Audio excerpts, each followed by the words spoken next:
440 pesos each lang ang private tour namin or private car sa Bali for a group of 5. Napaka-convenient nito, sulit. At yung mga napuntahan namin, eto na. First stop, dito ka Coffee Club. In Tegalalang for those epic rice terrace views. May swing. This is a must try guys, yung swing. May swimming pool, maraming photo spots, and come here around 9 a.m. para konti pa lang yung mga tao. Katulad nung nangyari sa amin.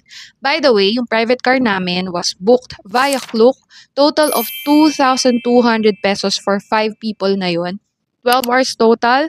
Don't forget to use my code JAMIMOYCLOOK for discounts. Next, nag-lunch kami sa Wedja Restaurant. Kumain kami ng crispy duck and we recommend this resto for the garden views. Ang daming magandang spots to take photos as well. And then, a quick stop at Beji Gria for the temple views pero hindi kami nakapasok dito. Kwento ko yan on another post. Followed by coffee break at Cinnamon Coffee. Chill-chill lang kami dyan and then for dinner, of course, Bobby Guling. Try this when in Bali. Parang lechon natin with more herbs lang siya.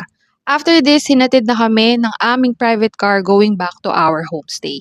So if you're considering a DIY tour like itong ginawa namin, make it convenient, book your own Bali private car on Klook at napaka-affordable naman.